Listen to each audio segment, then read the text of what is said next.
Hey everybody, and welcome to another deep dive. This time we're looking into a true crime case that's just heartbreaking and confusing. The disappearance of Felicia Barnes. Oh, yeah. This is a tough one. Yeah, it really is. Really is. Our source material for this one is a podcast episode that goes into a ton of detail about the case. It's fascinating. I know, right?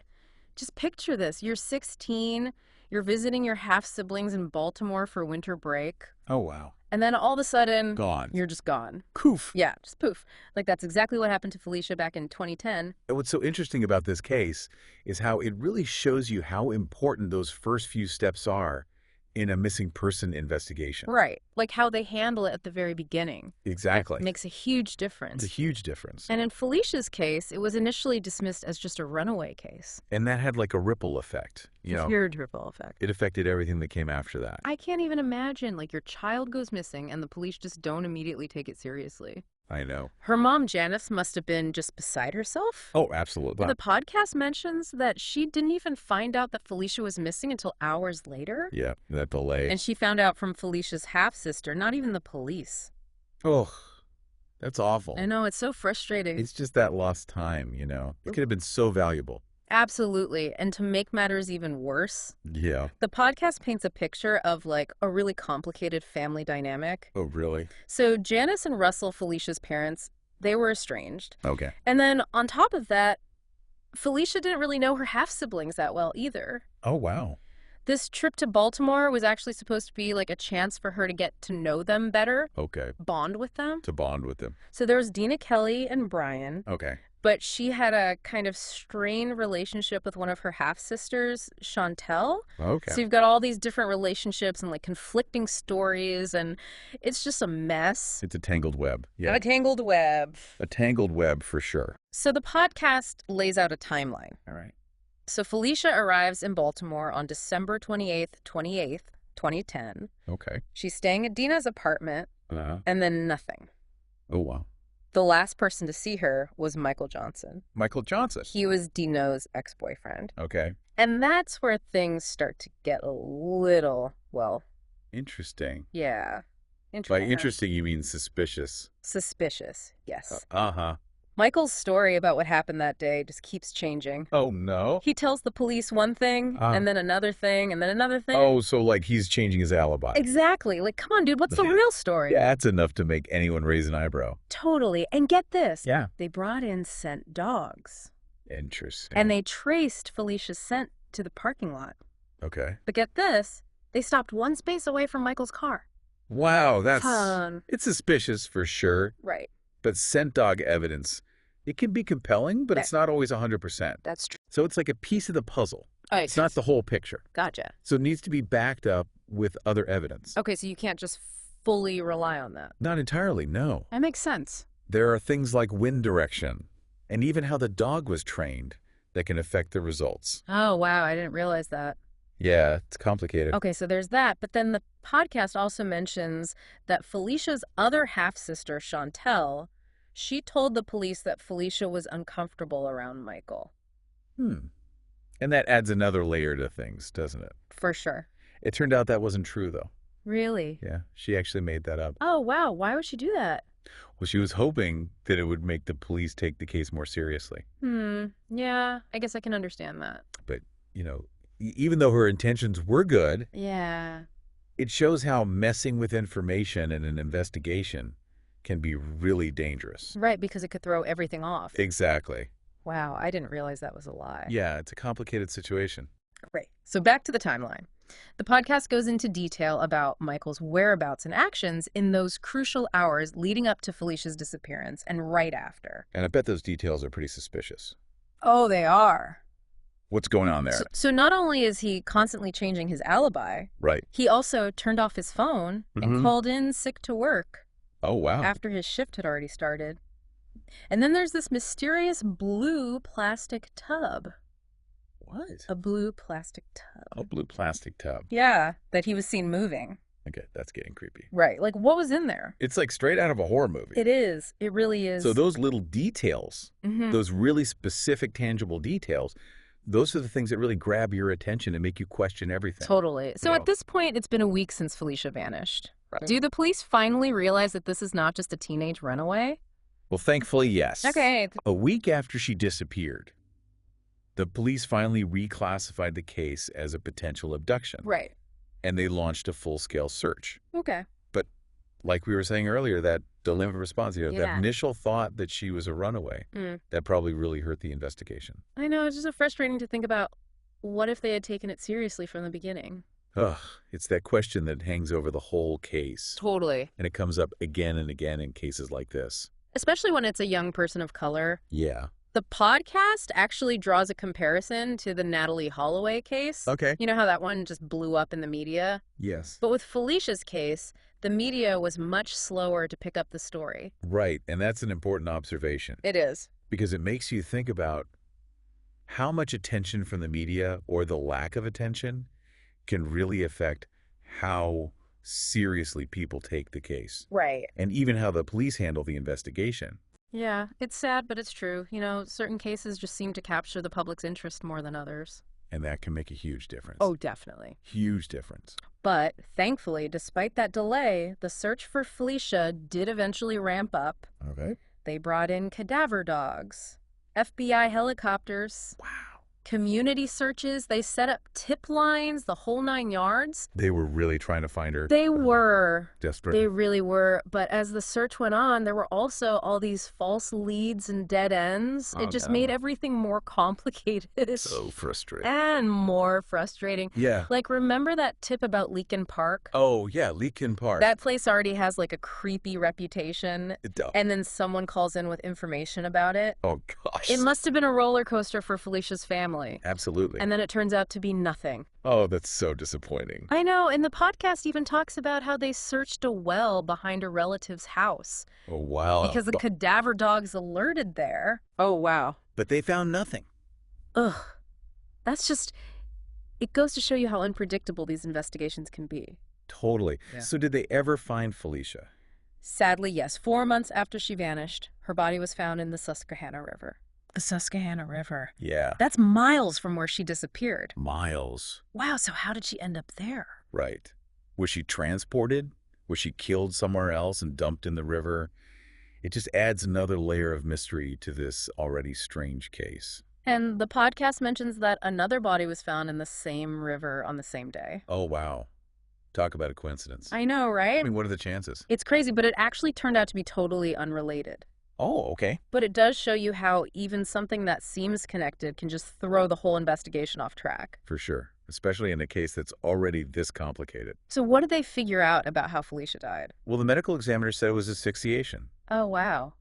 And that her death was a homicide. So she was murdered. It looks that way. This is just devastating. It really is. They've covered so much in part 1, and I still have so many questions. Like, what happens next? Well, in part 2, we're going to dig even deeper into the investigation, and trust me, things just keep getting more and more intense. Oh, man, I can't wait to get into it. It's a wild ride. All right, so as we get into part 2, the investigation takes kind of a dark turn. Oh, no. Yeah, the podcast episode reveals that the FBI was actually already involved. The FBI? What were they doing? And they weren't just focused on finding Felicia's killer.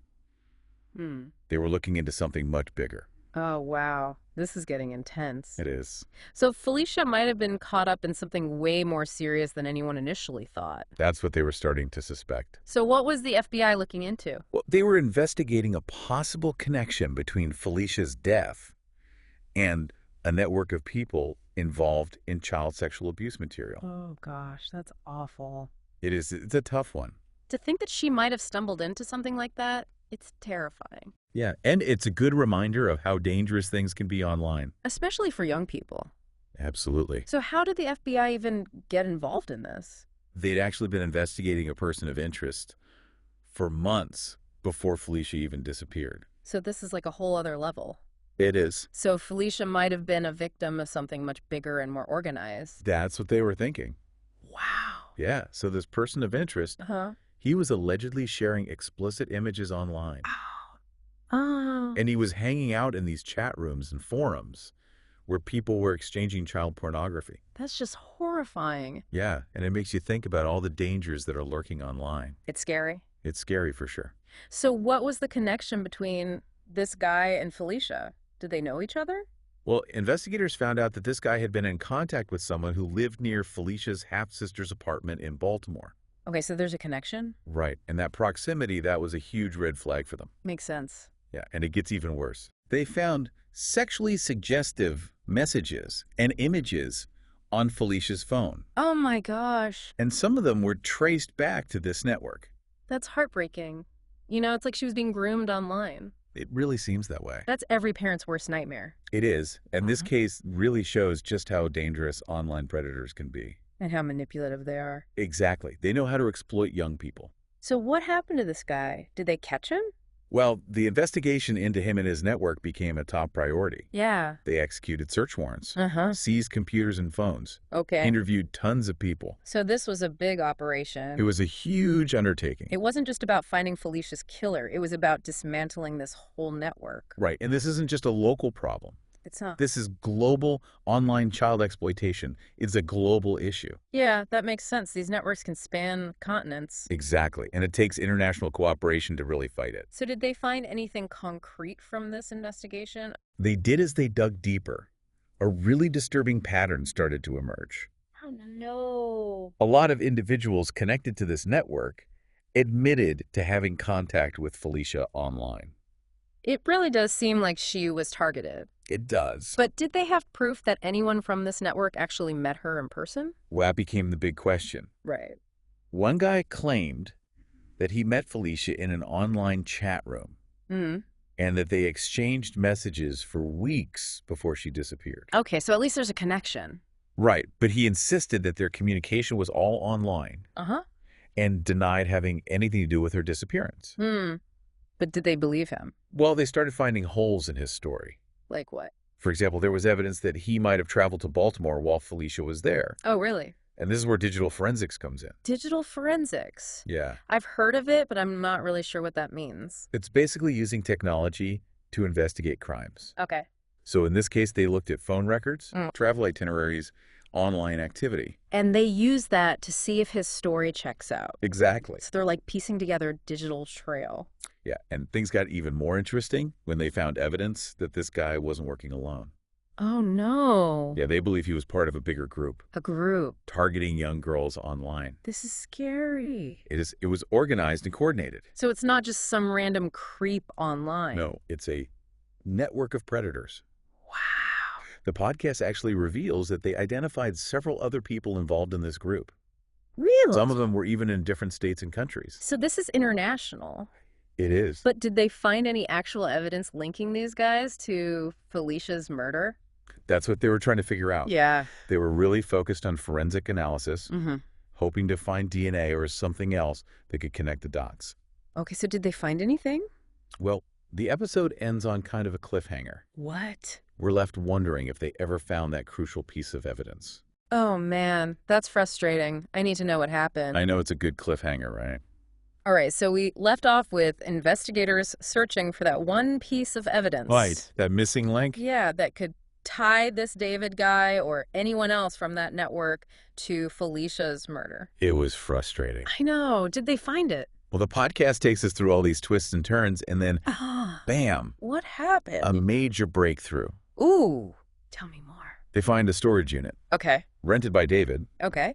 Seems pretty routine at first, Yeah. but what they find inside What? changes everything. Okay, now I'm really curious. You remember all those creepy details we talked about? Yeah. Imagine how those investigators felt when they found items that matched what Felicia was wearing the day she disappeared. No way. Are we talking about her actual clothes? It seems like it. That's huge. And there's more. Oh, no. The storage unit also had some other disturbing things. Like what? Restraints, duct tape. Ugh.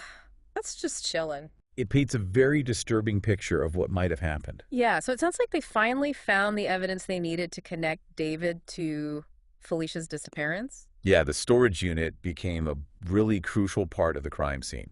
I bet. Forensic experts were all over that place, analyzing fibers, taking DNA swabs, collecting everything. So did it confirm what they suspected?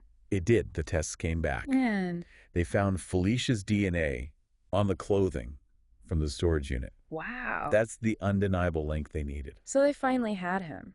They did. It's a bittersweet moment. Yeah. It brings closure. Yeah.